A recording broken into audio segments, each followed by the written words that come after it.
Amidst the most pressing moments of the project, to my left, a colleague from Omega was absent due to a fever, while to my right, a colleague from Alpha mysteriously vanished.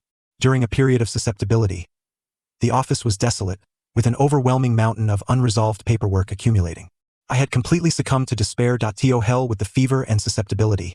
I was determined to embark on an extended holiday of beta. My boss, who had likewise endured several consecutive days of overtime, clutched a cigarette, surrounded by a scattering of suppressants. His deep, dark gaze fixed upon me. As it happens, I too desire a vacation. Let us go together. 2 weeks later, I found myself sobbing as I crawled beneath the bed. Woe is me. I miss the company. I miss my colleagues. I long to work. Yet, having scarcely made a move, I was seized by the ankle and dragged back. A scorching presence enveloped me from behind. No, you do not. 1. The thought of going to work fills me with a profound sense of reluctance.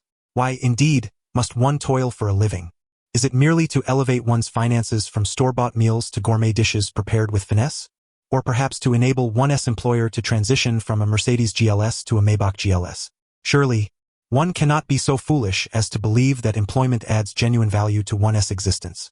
Does my utterly inconsequential life truly require such validation? In other words, do I genuinely need this job? Nicotine surges through my veins, relentlessly reminding me, you have a 20-year mortgage on a second-hand apartment in the city's outskirts to repay. Damn it. Yes, I do need it. Ici der my workstation. My expression serene as I flick the ash from my cigarette. Daiji, cough cough. Could you refrain from smoking at your desk? I lazily lift my gaze to the small Omega standing nearby. He pinches his nose, his brow furrowed in evident displeasure. Returning my gaze to my cigarette, I take a deep drag and leisurely exhale a ring of smoke. What is it to you? The small Omega appears momentarily taken aback. After a pause, he feebly raises his voice. Second-hand smoke is quite unpleasant. I scoff, not nearly as foul as your pheromones, which seem to escape your control like flatulence. The Omega's face reddens incrementally. Don't speak if you don't understand. As a beta, you lack pheromones and cannot empathize. Since when do betas lack pheromones? My pheromones are the very essence of this workplace. Oh, perhaps I'm just a notch more sophisticated. I squeeze the cigarette filter to ensure the flavor burst is fully released. Ah yes, I am of a minty flavor. A Marlboro Ice Mint substitute. A mere 5 yuan per pack. Ample quantity to saturate my senses. After finishing one, I glance back at him. So, have you suddenly had a pang of conscience and decided to return to work? No, not at all. I have a package to collect from the company, and then I'll be off. As expected, he possesses no conscience. Otherwise, he wouldn't have chosen to abandon work during such a critical moment, casually tossing out, "Oh, my heat period is approaching. I need a week off. Please take care of my work." Perhaps the Omega finally sensed the impropriety, stammering, "Daiji, I have no choice. Please understand." And their SUG, he'll return and treat you all to dinner. UG, as he refers to him, is an alpha. He is 3 hours late and still hasn't shown up. What could be the matter? Surely he hasn't succumbed to some ailment on the way. That would indeed be unfortunate, not even qualifying as a work-related injury. Out of humanitarian concern, I log into the system to leave him a message, only to discover he had requested a day off early this morning, citing his heat period as the reason for being unable to work. Ha ha ha, he vanished without a word. 2. The stack of documents on my desk has tripled in height. The primary responsibility for the new project rests with the 3 of us, and the deadline looms ominously next week. I take a leisurely drag from my cigarette, relishing the spaciousness of this office, solely mine. What a joke. I kick open the door to my boss's office and calmly state, "Hello, I need to take a leave of absence, or I might just jump out of here." It's an ill-timed kick. Boss Jean Coeur is disheveled, his breath coming in short gasps as he administers a suppressant to himself. Suppressants. How could I nearly forget about those? More than once, I've suggested that colleagues use them only to receive the reply, "That stuff is bad for your health. Desires should be released, not suppressed." Quite useful. Assent it? The boss is using them. I assent he successfully suppressing his desires? Save the jump for later. Have you eaten lunch? There's a business meal on the table. Free food is free food. To be honest, the business meal is also quite reminiscent of prepackaged meals, though slightly more upscale. It brings me a modicum of comfort. Halfway through my meal, Jean Coeur answers a phone call. He hastily loosens his freshly tied tie again. a look of disdain and impatience crossing his distinguished features.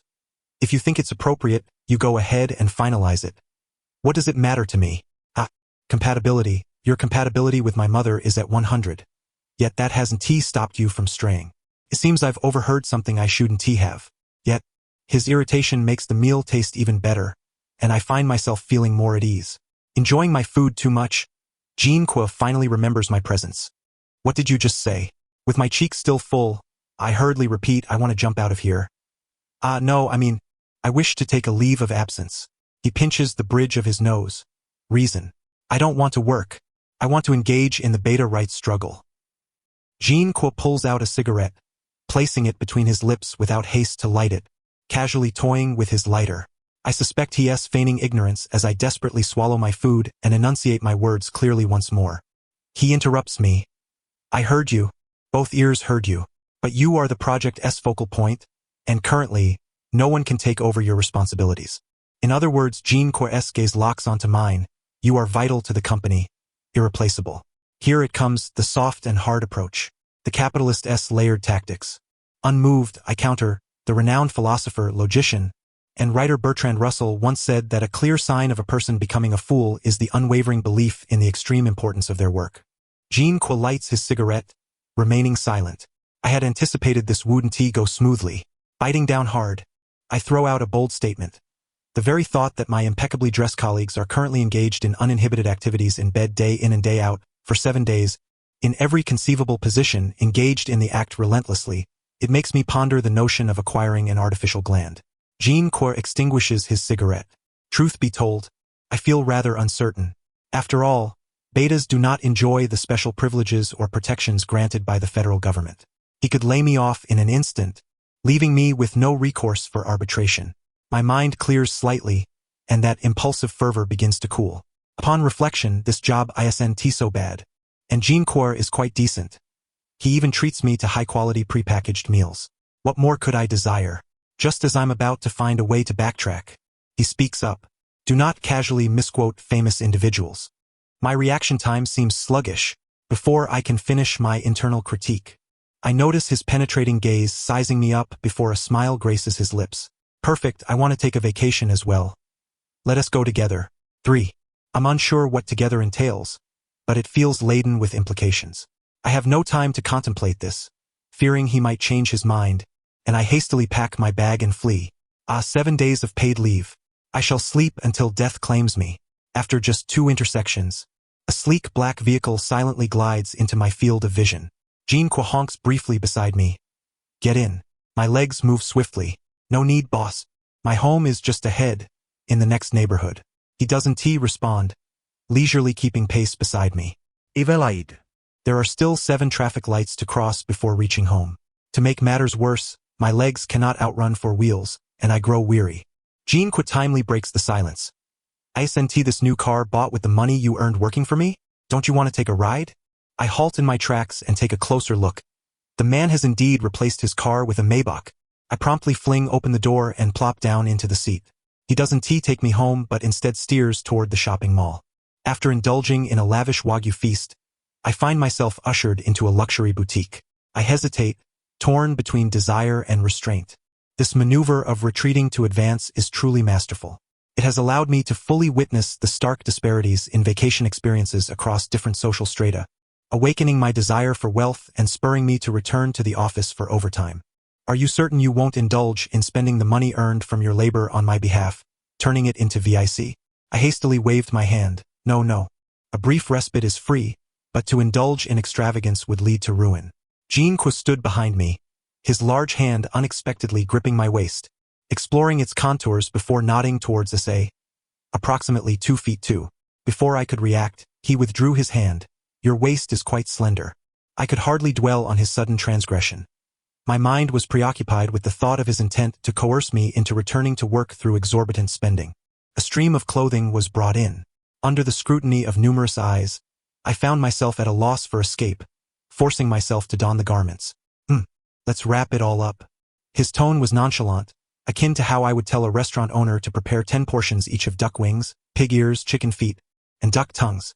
The distinction lies in the former being his daily routine, while the latter is only afforded to me on payday. Is there anything else you fancy? Feel free to choose more. I eyed the black card he placed on the tray. Are you footing the bill? Jean chuckled, of course. My heart fluttered with a peculiar sensation. It wasn't that his laughter was mocking. Rather, it seemed I had misjudged his intentions.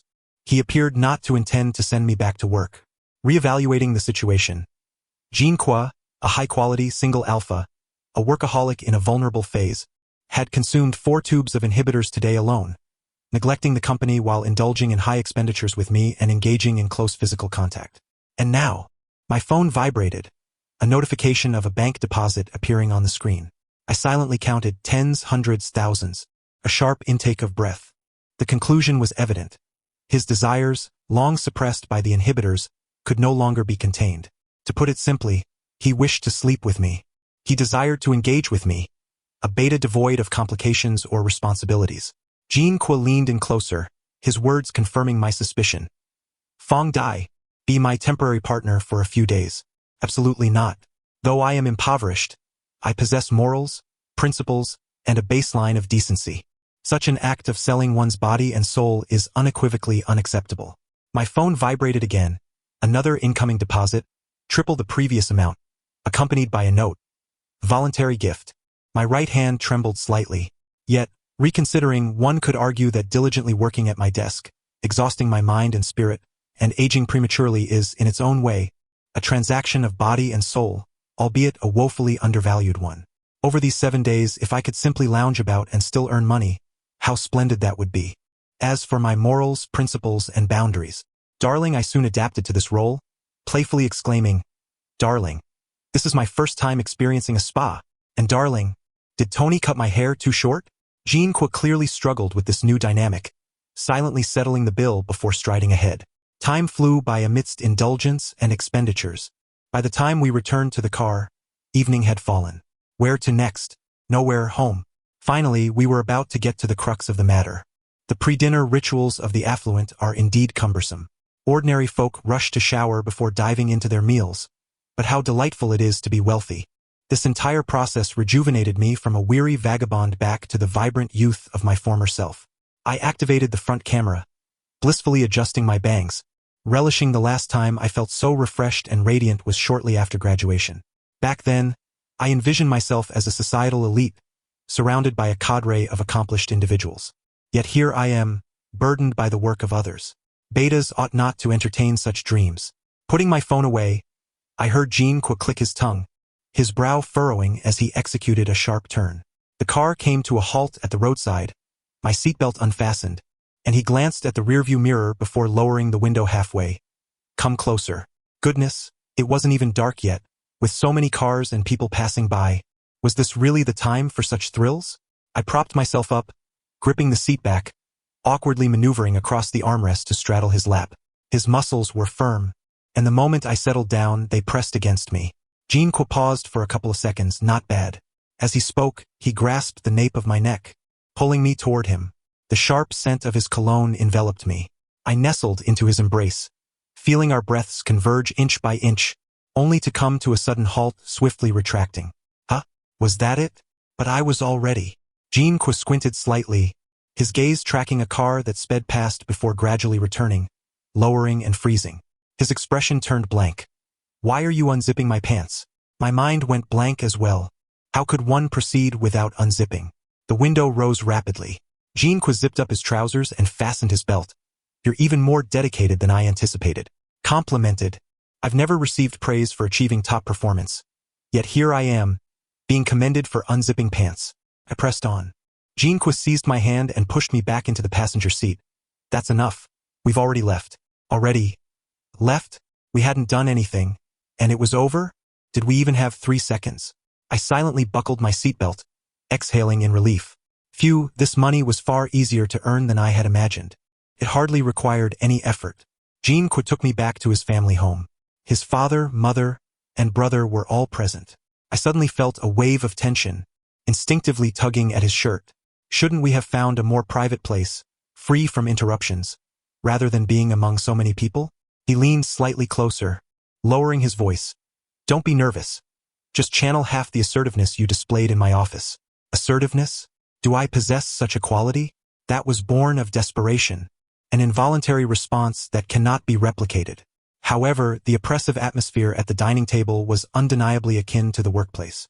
The dinner, filled only with the sounds of breathing and chewing, reached a pause when Jin's father suddenly spoke. "I heard you abandoned the company today to frolic about?" Though directed at Jin Kwa, he leisurely peeled a shrimp and placed it on my plate without engaging in the conversation. A seasoned corporate worker never allows silence to linger, so I hastily interjected. "Uncle, you've misunderstood. Darling took me out on a date today, not to frolic." The atmosphere thickened. Clink, he set down his fork, his tone unmistakably discontent. "Frolicking aside, engaging in such behavior in public while disheveled is utterly disgraceful. Why fixate on frolicking? Is his vocabulary so limited that he can't articulate anything else? Moreover," I nudged Jean Kwa, "when have we ever been disheveled and frolicked? In the fitting room?" Jean Kwa shot me a puzzled glance, reminding me, "In the car." The car. I had mentioned that public spaces were not suitable for too much excitement. Life is filled with spectators, and look where that has led us, caught by parents. My mind raced and I quickly countered. "Uncle, we may have crossed a line, but at least we haven't strayed. We are a legitimate couple, overwhelmed by passion. Surely that is understandable." Jin's father was momentarily silenced. "Oh no, I misspoke. That was a grave error." I immediately glanced at Jin's mother, anxiously gripping my spoon. A seasoned corporate worker recognizes, within mere minutes of sitting down, who holds the most authority at the table. Though she had not uttered a single word nor offered me a glance, her formidable presence made her position unmistakable. At that moment our eyes met, 2 seconds, 3 seconds. In moments when I felt overwhelmed, she spoke up. "Are you accustomed to the food? If you wish for something else, the kitchen can prepare it." Her countenance remained serene, her tone unremarkable. I felt as if a great weight had been lifted. "No need, sister. This is all quite delicious." Jin Kwa couldn't help but chuckle softly. Upon hearing him, I turned my head. His gaze was imbued with encouragement as he gently patted my thigh. "If you like it, eat more." To eat more. I understood the deeper implication of his words. This would provide the stamina to endure the long night ahead. But did it truly require such physical energy for something that would take less than 3 seconds? Jin Kwa's bedroom was twice the size of the apartment I had begrudgingly purchased. After my inspection, I cautiously inquired, "Is the soundproofing adequate?" After all, I had a rather loud voice and feared embarrassment. He was drying his hair, clad only in a loosely wrapped bathrobe that revealed his well-defined physique. "Soundproofing? Should be fine." "Oh, that's good to hear." I struggled to divert my gaze from him and picked up the sleepwear the butler had delivered. "I'll be quick in the shower." Jin Kwa lifted his head, amusement dancing in his eyes. "No one is rushing you." Indeed, no one was, but I was the one feeling pressed for time. Such a splendid physique was invigorating to simply hold. My shower lasted 5 minutes, 4 of which were spent in a daze contemplating life. Why is it that every time things seem to go smoothly, unexpected incidents arise? There is no reason. It's merely unfortunate. I sighed, neglecting to dry the droplets on my skin, and approached the door, gingerly pushing against the doorframe. "Darling." Jin Kwa, engrossed in his laptop, glanced up at the sound. "What is it?" He added, "You needn't call me that when we're alone." Why not? But there was no time to pursue this line of questioning. I bit my lip and stammered, "It seems I've scraped myself. Could you take a look?" He set down his laptop and walked over. "Where?" Right there." Jin Kwa abruptly halted 2 steps away, his expression a blend of confusion and concern. How could that area be scraped? Perhaps I was a bit too vigorous. I jested. After all, I was being compensated for my efforts and had been praised for my dedication. I was thoroughly invigorated, having scrubbed every inch of myself fervently, yet I had entirely overestimated my skin's resilience. "I'll go fetch a doctor." I quickly jogged a few steps to catch him. "No, I care about my dignity." Jin Kwa averted his gaze. "You should put on some clothes first." "Oh right." I hastily donned the sleepwear, while Jin Kwa kept his neck craned to look away, his ears tinged with a faint blush. How could he be so innocent? Was he planning to dim the lights later? Wait a moment, given my current state, it seemed unlikely that anything would transpire. If the failure of one party led to the inability to fulfill the contract, would it not entail some compensation? I pondered this with a heavy heart. I hadn't even earned a day's interest yet. My face probably bore an expression of despair. For Jin Kwa softened his tone and offered an unprecedented comfort. The family doctor 1T gossip. You needn't worry. The doctor he mentioned soon knocked on the door. It was his brother. I clutched my waistband tightly, unwilling to relent. Never mind, darling, it's nothing serious. Let your brother go back. His brother, however, was quite obstinate. No, it would breach my professional ethics. You need to explain how you sustained this injury, so I can prescribe the right medication. So this was the price of my pride. I took a deep breath, my cheeks burning, my voice barely above a whisper. It was too much friction. The room fell silent as a pin could be heard dropping. His brother cleared his throat. Understood. Young master, please step outside with me. Young master? Why the sudden shift in address? I suppressed the fiery sensations coursing through me and held my breath as I followed him to the doorway, where I overheard him instructing Jinquo in a low voice. Beta and omega bodies are different. One must not rush. Foreplay needs to be extended, do you understand? Jinquo replied stiffly, of course I know. If you know, then how did it end up like this? Do you need me to fetch some lubricant? No. I won't be sleeping with him. That's true. Tonight you must take it easy. Shall I bring you a box of suppressants then? Otherwise you'll suffer. That's unnecessary. I'll manage. Manage? His brother chuckled. Very well. I'll fetch the medication and then retire for the night. Don't come looking for me. Your mother is a light sleeper. Sensing the conversation drawing to a close, I retreated, my body ablaze not just in one area but all over. It felt as though I had been slapped multiple times, a mix of embarrassment and regret washing over me. Why had I been so exuberant during my shower? Now it seemed that tonight's plans would be thwarted, and I might have to refund my fee. I quietly applied the medicine, taking my time as I approached him. I'm sorry, boss. Jinquo closed his laptop and removed his glasses. It's all right. Does it still hurt? Not anymore. The doctor's medicine works wonders. He paused for a moment, then chuckled softly. My apologies for not introducing him sooner. He is indeed our family doctor and is currently also my stepfather. What? Consider it a form of retaliation for my father's infidelity. But my mother truly loves him. My father refuses to divorce her and has been pressuring me, fearing the stepfather might have another child and claim the family fortune. No wonder during dinner, the doctor sat next to his mother at the head of the table.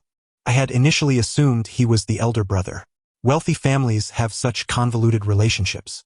However, what preoccupied my mind now was the two beds in the room, one on each side, as if we were separated by a galaxy. It was disheartening.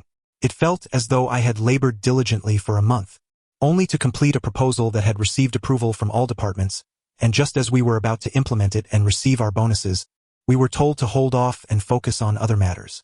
All my excitement, anxiety, and anticipation had dissipated. I turned to him, pleading, Boss, would it be all right if you didn't deduct my pay tonight? I promised to make up for it. He reclined against the headboard, casually flipping through a book. Why would I deduct pay? You performed admirably tonight. Your words thwarted my father's marriage plans. By this logic, could I consider it a way to atone? How wonderful! I felt revitalized. All right, boss. Once my injuries heal, I will certainly give it my all. By the way, could I have a couple of bottles of what the doctor mentioned? Beta's performance does indeed pale in comparison to Omega's, and I fear you might not have a satisfactory experience. The humidifier gently dispersed a fine mist. The bedside lamp cast a warm glow, softening Jinquo's chiseled features. Yet it failed to soften the rigidity of his current demeanor. Jinquo seemed frozen in place. After a moment, he slowly sat up straight, setting aside his book. I realized the gravity of the situation and hurriedly defended myself. I didn't intentionally eavesdrop. The soundproofing is quite poor, and their words simply found their way to my ears. His tense expression visibly relaxed. Oh. You needn't take his words to heart. We do not require that level of intimacy. Now it was my turn to feel tense. What was this? No intimacy? Then why had he transferred such a large sum of money? Was it an act of charity? Impossible. Such altruism does not exist in this world. I began to reassess my conclusions. Jinquo had recently been pressured into marriage, finding it intolerable, and employed me for image management, taking me home to meet his parents while privately forbidding me from calling him darling. I cautiously confirmed. So you merely hired me as your nominal companion? To fend off marriage proposals? What else could it be? I had thought you hired me for. I hesitated to articulate. He narrowed his eyes. His curiosity piqued. What did you think it was? I tugged at the edge of the blanket, scratched my face, gazed at the ceiling, then stared at the floor. I opened my mouth several times, inhaled deeply, exhaled, clenched my fists, then released them. Finally, I uttered softly a couple of condoms. Silence. An oppressive silence that felt suffocating. So awkward I wished to leap out of the window. I think I'll sleep on the sofa tonight. Sharing a bed feels inappropriate. With that, I hastily leapt from the bed, frantically pulling on my pants. The pant leg stubbornly twisted, making it impossible to step in. I clumsily hopped on one foot a couple of times, only to be unexpectedly tripped by the other pant leg, resulting in a tumble that left me grimacing. I was quickly helped up, with Jean-Core wrapping one arm around my waist while the other deftly adjusted my clothing. I stood there, frozen and motionless. Jean-Core sighed. It's my fault. I didn't explain things clearly. I bit my lip in silence. I didn't mean to mock you, merely a bit surprised.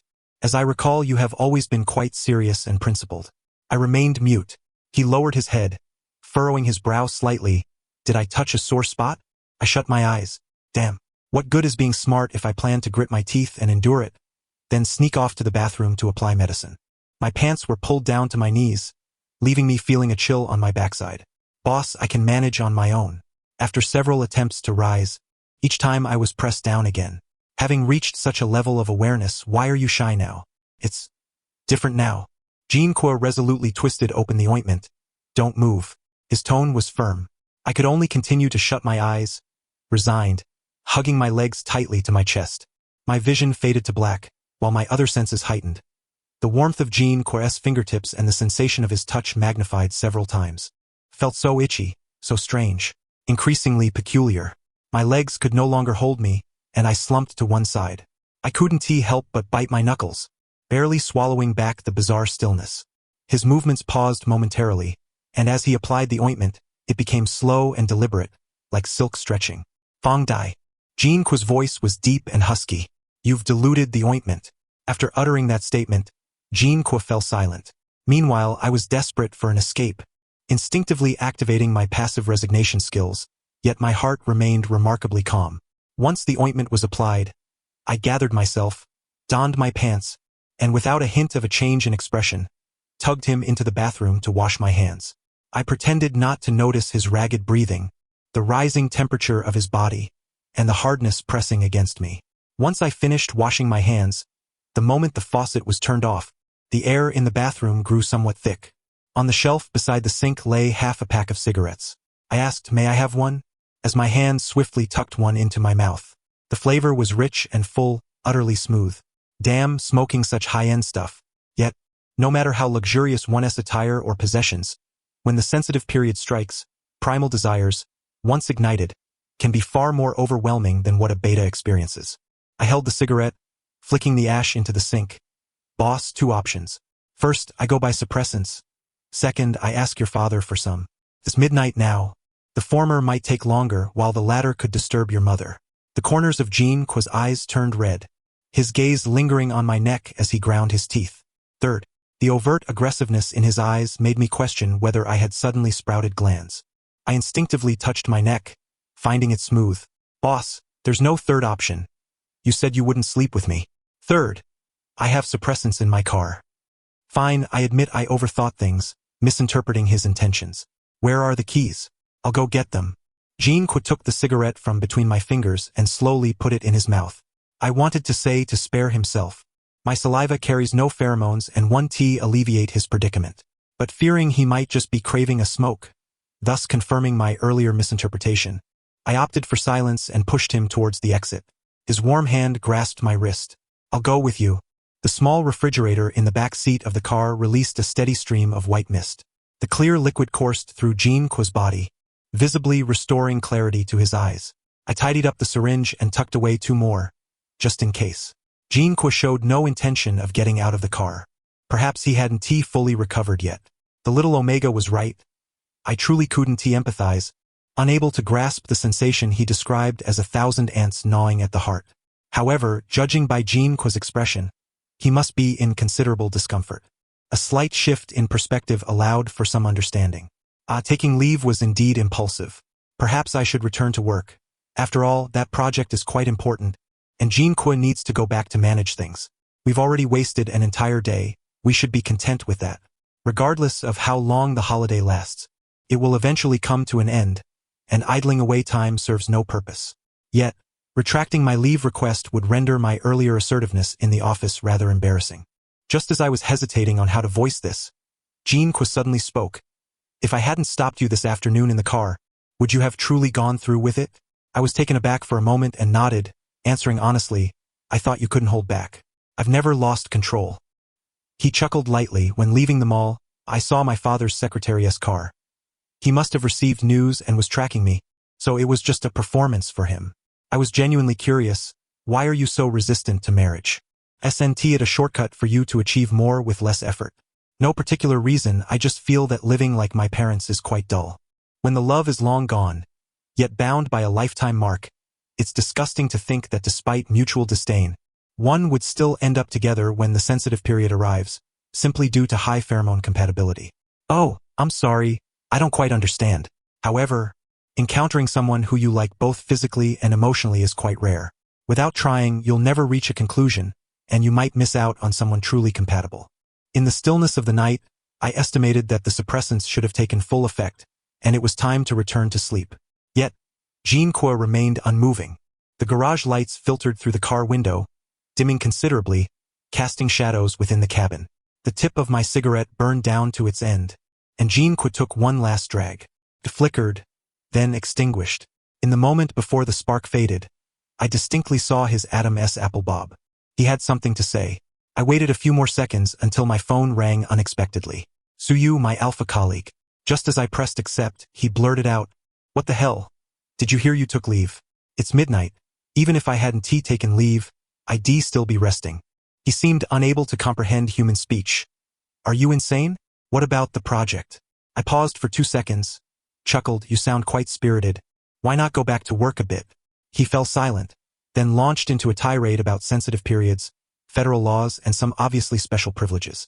I tightened my grip on the phone, took a deep breath, disregarding the presence of my boss beside me, and unleashed a torrent of profanity. If it weren't for the company's gender ratio, would a lowly creature like you even qualify to be my colleague? A primitive species with an underdeveloped brain. A complete moron, relying on others for everything at home and outside. I'd be embarrassed to live like this. Go get a makeover, will you? So you didn't interrupt at all, merely breathing heavily. He couldn't even retort, What a fool, until I grew weary of my insults. He finally managed to speak in a hoarse voice. Daigo? Let me hear a few more? Was he provoking me? Just as I was about to let loose, my phone was snatched away. Jean-Qua threw a remark to the other end. Come to my office when your leave is over, disregarding Suyu's sudden breathlessness, and hung up the call. I muttered softly, What a lunatic. Jean-Qua turned to me, and though I couldn't see his expression clearly, I could distinctly feel the sharpness and heat of his gaze. Fong Dai. I quickly knelt. I'm sorry, boss. I just couldn't swallow my pride. I didn't mean to speak ill of him in front of you. Get on. Huh? Finish what you didn't complete this afternoon. I couldn't hold back. How could this not be considered a convergence of paths? Jean-Qua leaned back against the car seat, breathing heavily and alluringly. I transformed from a workhorse into a diligent rabbit, laboring away at the task. Damn, when will this medicine ever end? A sense of trepidation welled up within me. Let alone 30 minutes, even 3 hours might not suffice. Would we be toiling until dawn? He nudged my palm gently. Has anyone ever told you that you smell delightful? Boss, I lack pheromones. He pretended not to hear and repeated. Delightful. The sensitivity phase is truly daunting. A drastic change in temperament is merely the tip of the iceberg, a complete collapse of character. I continued diligently grinding the medicine, small doses of 40, larger ones of 80. As I noticed him about to prattle on, I preemptively interrupted. It's probably the smell of smoke. Would you care for a cigarette? Your waist is so slender. I wish to embrace you. How perceptive he was. Trapped in his embrace, my hands pinned between our midsections, I found myself unable to move forward or retreat. A moment's respite. However, the ambience and his hold were far too conducive to distraction. It occurred to me that indeed, someone had remarked that despite my lack of pheromones, I still exuded a certain fragrance. My mother. She bestowed upon me this name, perhaps hoping for a life of ease and comfort, only for me to evolve into a beta, an ordinary cog in the relentless machine of society. A mere cog, to the extent that I missed seeing her for the last time. My previous employer forbade mobile phones during meetings, causing me to miss a call from the hospital. The supervisor, while verbally expressing solace, bore no trace of sympathy on his face. It is what it is. Returning now would be futile. Just finish your work for today. She toiled for most of her life, never having the chance to reside in the home I purchased for her comfort. With 20 years remaining on the mortgage, I found myself without a mother. I buried my face in his shoulder, murmuring, I wish to step out for a smoke.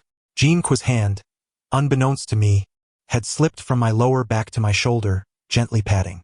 No cigarettes, but may I kiss you? I felt a laugh bubbling up. How could that be comparable? Dopamine could never rival nicotine. Yet, as I lifted my gaze and peered into his eyes in the dim light, all words evaporated. Action replaced dialogue. Jean-Quo administered the third dose of the inhibitor, the signal for conclusion. I withdrew a tissue to wipe my hands, feeling fatigued from the physical labor, and had to retract my previous statement. This task was far from effortless. Just as I had tidied myself, Jean-Quo grasped the nape of my neck and kissed me. What was happening? Wasn't this supposed to be over? This kiss was fleeting. He withdrew slightly, breathing heavily. You still have time to run.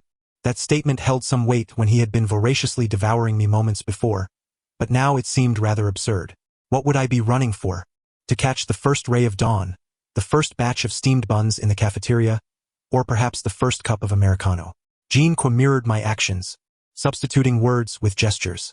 It turned out the injection was merely to ensure he remained sober to drive back to his residence. The first light of dawn was witnessed from Jean-Quo's grand bed. I lay sprawled while he stood at the foot of the bed, placing a call to arrange breakfast. I comfortably rolled over. Boss, it would be wonderful if your sensitivity phase never ended. Jean-Quo put away his phone, raising an eyebrow slightly. You said it yourself. Indeed, I had. Who would have imagined that a refined gentleman like Jean-Quo, with his striking looks, impeccable physique and ample wealth, would also possess such exceptional service awareness. The sunlight warmed the sheets, making them soft and fragrant. His phone buzzed incessantly with messages from his father and the company, while my own dead phone was filled with inquiries from 2 colleagues. No one seemed to care. We were engaged in a game of rock-paper-scissors, deciding the location and position for the next round. Joyful on the 4th day, I was beginning to feel weary. How could this be more exhausting than working overtime? I took a drag from his premium cigarettes, languidly propping up my legs. Boss, how about we get back to work for a bit? Jean-Quo eagerly unwrapped a package delivered by his assistant, pulling out a minimalist professional outfit. To satisfy your wishes. I meant work, not you, but I conceded. I was curious to try it as well. Couple of days passed. Nothing seemed to captivate me any longer. I felt like a mortar for the jade rabbit, while Jean-Quo relentlessly pounded away with the pestle. Add 2 grams of yang essence, pound, pound, pound. Add 3 grams of strawberry flavor, pound, pound, pound. I cradled my swollen belly, whimpering, Boss, is the sensitivity phase still not over? So you has returned to work. Jean-Quo bit my shoulder in discontent. Do not mention other alphas at a time like this. With so many matters to address at the company, are you not anxious? You are not anxious. Others are. Fong Dai, the world does not revolve around anyone. I missed the company, my colleagues, and the work. My limbs felt like jelly. After much effort, I managed to escape less than a meter, only to be effortlessly pulled back by him. No, you do not. I could hardly believe it. Jean-Quo and I had languished in that room for a full half-month. The lengthy ordeal concluded at my petulant request. Darling, let us not rush. We have all the time in the world. He acquiesced. Returning to the office felt like stepping into a different realm. I could not help but embrace the petite Omega. I'm so sorry. I misjudged you. You truly have worked hard. He was visibly taken aback, waving his hands in a fluster, retreating 3 meters away. Daigo, it's fine, it's fine. It was my fault. Oh, by the way, the project has been postponed, and 2 major investments have been added. I've already completed half of your portion. You can review it later. Such fortuitous news. Yet what was with that look of terror in his eyes? I discreetly tugged at my collar to check. I had thoroughly examined the marks before work, and they should not be noticeable. However, I quickly realized that nearly everyone who passed by me underwent a transformation of confusion, contemplation, epiphany, and panic. It wasn't until the afternoon that I grasped the situation. I had been marinated in Jean-Quo's essence, entirely oblivious. I sought out the most talkative colleague in the company, Here's the thing. Jean and I were locked in a room where we had to work together to escape, which is why we disappeared for so long. It's quite innocent. Please spread the word. She replied with 6 dots. 2 minutes later, she sent another message. However, I advise you to cover up the scent as much as possible. Jin's rumored betrothed is coming this afternoon, and I fear it might involve you. Wasn't the betrothal called off? Is that so? I hadn't heard anything about that. Where did this news come from? Quick! Let us chat. So many punctuation marks made my heart race with irritation. I typed busy and exited the chat. Where was this news coming from? From my bedside. It no longer mattered. Jean must have come to a realization. Why bother? What a hassle, and I lost 5 pounds in the process. Checking my account balance, I instantly felt at ease. It saved me 5 years of struggle. Quite worth it. During lunch break, I discreetly visited a nearby bathhouse, boldly indulging in red wine, milk, and enzyme scrubs. After enduring the pain, I returned to the office, grabbing the petite omega. Is there any left? Any left? He covered his nose, his eyelashes instantly glistening. Dai-gu, I truly understand my mistakes. From now on, I will handle my work myself. Please don't pressure me like this, I beg you. He then trembled as he produced the inhibitor. Frustrated, I fished out a cigarette, took a couple of puffs, then stuffed it back. Suyu, who had remained silent, suddenly spoke. Would you like some help? After a pause, he added, I can do my best to cover it up. I pondered for a moment and shook my head. You have a partner. It wouldn't be appropriate. I have no partner. The leave was simply because I didn't want to work. I despise you. Suyu remarked that as long as I occasionally scolded him, he would be satisfied. I had never encountered such a request, but I obliged. How had covering up become the main issue? As the lunch break approached its end, I urgently searched for a solution and decided on the simplest method, to wear his clothes. Suyu, a fitness enthusiast, always keeps workout attire at the office. I donned his shirt while he changed into his gym clothes. It was a flawless arrangement. The restroom stalls were cramped, and as we were separated only by a toilet, I solemnly accepted the shirt he handed me with both hands. Ugh. It still bore his warmth. As I reluctantly slipped it on, I couldn't help but press on with my inquiry. What did you work on? Feeling lonely? You look slender in clothes, but like a monkey without them. Your gym attendance is more frequent than your clock-ins at work. Is this performance art? His face gradually flushed. His gaze lingered on the faint red marks on my chest, gradually dimming. Fong Dai, actually. Intimate contact can also be. I quickly fastened a button, get lost. His face turned even redder. I like that tone. Give me more. I was already in a foul mood today, and he had unwittingly become my target. After venting my frustrations by teasing his unimpressive physique, I felt considerably lighter. As I pushed the door open, my voice abruptly ceased. Jean leaned against the wall with his arms crossed, his expression dark, and I couldn't tell how long he had been listening. Behind me, Suyu was still oblivious, nosing around me like a big dog. It all smells like me. I chose not to respond. Following my gaze, he finally noticed Jean's profoundly displeased expression. The man exchanged a quick greeting and made a hasty exit. Jean straightened up and took a step toward me, his face contorted in disgust. It stinks. I looked down and sniffed. It's not that bad. Jean's expression grew graver. What were you two doing just now? Why are you wearing his clothes? I touched my nose, nothing much. He seemed incensed by my indifference, abruptly lifting my chin to force me to meet his gaze. Do you think I'm blind? Right in front of me. TSK. The one responsible for all this had no right to question. I shrugged off his hand. Isn't it all your fault? You left me with this awful smell without a word, forcing me to deal with it. He stared at me incredulously, enunciating each word. Awful smell? Judging by the reactions of those around us, it probably wasn't pleasant at all. Jean pressed his lips tightly together, falling silent for a moment. Just as I contemplated sidestepping him to return to work, he seized my arm. Come with me to the conference room. Reluctantly, I trailed behind him. Upon opening the door, I found a handsome young man seated inside, which only added to my reluctance. I could guess his intentions, to have me personally explain the situation to his marriage prospect, alleviating any doubts from the family. My partner has ended. They spoke almost in unison, pausing momentarily after. The seasoned office worker quickly caught on, clearing his throat. Once the sensitive period is over, how come you've become more clingy, husband? Isn't this inappropriate during work hours? Jean Quares's expression had just begun to clear up, but upon hearing my hushed reminder of more money, his mood shifted back to stormy. After gritting his teeth for a while, he seemed to acquiesce. The young man was undeterred. Mr. Jean, I know you want to refuse, but surely you wouldn't just pull someone off the street to brush me off. He raised a hand to his nose, a smirk playing at the corners of his mouth. Your partner seems to have just had a vigorous session with someone else. Relentlessly, he pressed on. I offered a hint of pity, advising kindly, sir, why not save some face? Jean Qua would rather share me with others than accept you. That sounds even more pitiful. The handsome young man stormed out with a dark expression. I breathed a sigh of relief. As usual, I'm clocking out. I'm heading back to work. Jean Qua wouldn't he let me leave. His face was darker than when that young man had departed. Take off the clothes. What sudden ailment had struck him? He was shameless, and I still had my dignity. I held my collar tightly, not a chance. Is this how you intend to spend our long future together? I never said I was willing to share my partner with anyone. I blinked slowly. I think our temporary partnership should come to an end. Shouldn't he it? Of course. Then what was with his overwhelming possessiveness? Jean Qua's deep-set eyes bore into me. Fong Dai, life is more important than work. You taught me that. You wanted to test me as you proposed. We've been intimate for half a month, both physically and emotionally in sync. And now you pull up your pants and deny me? Most of the words spoken during a passive state of surrender were thoughtless, and I couldn't recall them.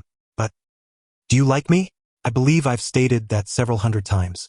Oh, I thought the ramblings of the sensitive period didn't count. Is it that you like me? Or have you truly fallen for me? Both. Jean Qua took a deep breath.